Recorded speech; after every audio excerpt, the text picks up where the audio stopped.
La réputation ne fait pas le larron. Au lendemain du succès de Sonny Colbrelli, on attendait la revanche des Kittel, Greipel ou encore Christophe à Chalon-sur-Saône. Que nenni, c'est encore un outsider qui a surpris tout ce beau monde dans l'emballage final. Personne n'avait pensé à prendre la route de Sam Bennett. L'Irlandais de la Bora Hansgrohe avait lui pris celle de Christophe avant de jaillir. Comme un grand, l'Irlandais de 26 ans remporte sa première course au World Tour avec la manière, si l'on considère le CV de ses suivants, Christophe Degenkolb ou encore Kittel.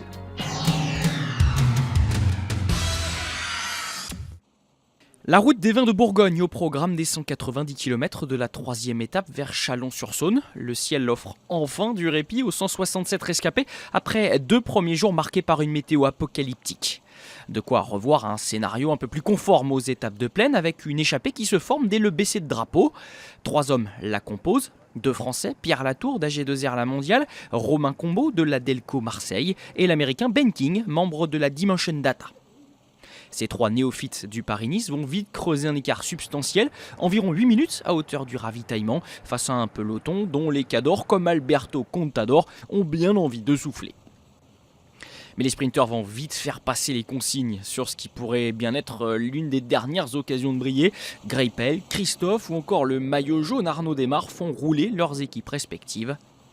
À raison d'1 minute reprise par tranche de 10 km, le peloton aborde la dernière difficulté du jour avec 1 minute de retard sur les échappés.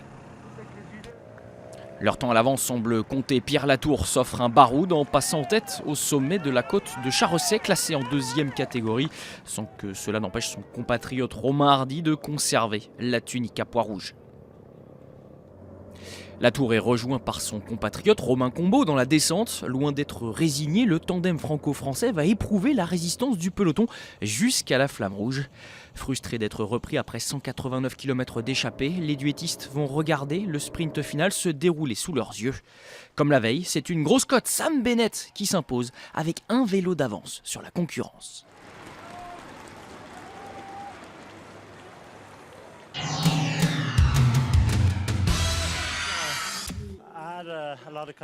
Je me sentais très confiant, j'avais une super forme avec des jambes de feu.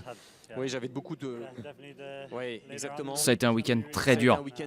Aujourd'hui, c'était un petit peu mieux, on a pris un peu plus de plaisir. Aujourd'hui, c'était mieux. Il faisait assez froid quand même, mais c'était un week-end très dur. On sait que c'est une compétition très difficile, je suis très content de m'être imposé aujourd'hui.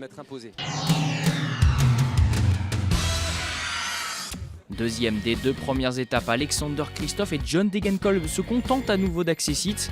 6e, Arnaud Démare n'a jamais pu avoir sa chance dans le sprint final. Il conserve malgré tout sa tunique jaune dans un top 10 inchangé. La météo a d'ores et déjà fait des dégâts au classement. Mercredi, c'est le premier juge de paix sur la route qui est au programme. Le Montbrouilly fait son retour, lui qui n'avait pas vu les coureurs l'an dernier à cause de la neige. La vigie du Beaujolais, ses 3 km à près de 8% de moyenne, sera l'épilogue d'un contre-la-montre individuel de 14,5 km.